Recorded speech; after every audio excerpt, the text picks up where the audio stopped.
Hey gang, Arthur Sherrie. Here's Synopsis 15 of my book titled Broken, and it's the 13th Drama Girl book. Okay? This is called Togetherness. Excuse me. I was happy he was here in my house in the flesh. Excuse me. We were better together. I was lost without him. But the weirdest thing is, he's never told me he loved me in the year that we've been together. I wonder what it'll take for him to tell me. I hope I prove myself to him in a year. He still comes around infrequently, but he's here now. I must be doing something right.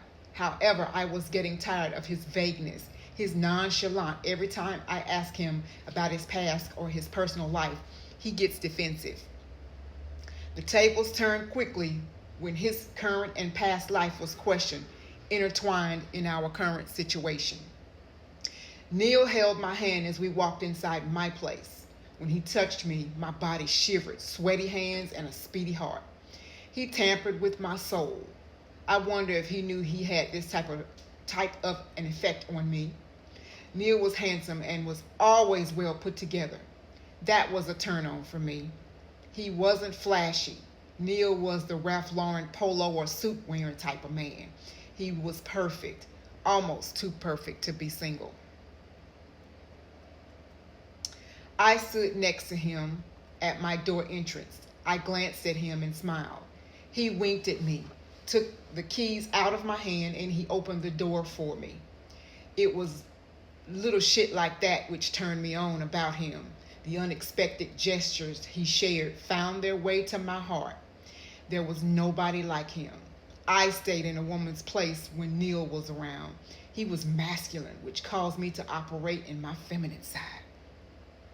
I could reduce my guard down.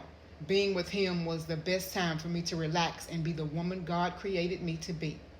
Aside from the little insecurities I had towards him, he was exactly my type. Neil carried me to the bedroom slowly, undressed me, and seduced me for hours. I didn't have to stroke. I went too fast. I didn't have to stroke Neil's ego. He was overconfident enough. He didn't need me to build him up or tell him how great he was in bed. Once I came, he put me to sleep. I guess that was validation enough, and he knew how to shut me up for the night. Only this time, my body didn't respond. He fell asleep before me. I got up slowly to see what Neil was doing secretly. My intuition was wrong, and something wasn't adding up after a year of dating him. Why had I not been invited to his home? Why had I not met his family members? Why was our time together limited and felt overly rushed when he was in town? I questioned all of these things, but never did an investigation. I wasn't the type of woman to go through a man's personal belongings. This time, I felt compelled to. I went into my living room quietly. I didn't want to wake him. And I definitely didn't want to argue over our amazing lovemaking. I glanced around the room. I noticed he left his laptop open. I noticed that he had I noticed that he had a folder labeled passwords. It was unlike me, but I was curious. I had to know what was really happening with this man I gave my mind, body, and soul to unselfishly.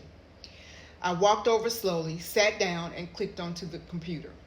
I was nervous, looking over my shoulder and glancing out of my peripheral vision, making sure I didn't get caught, or I knew it would be the end for us.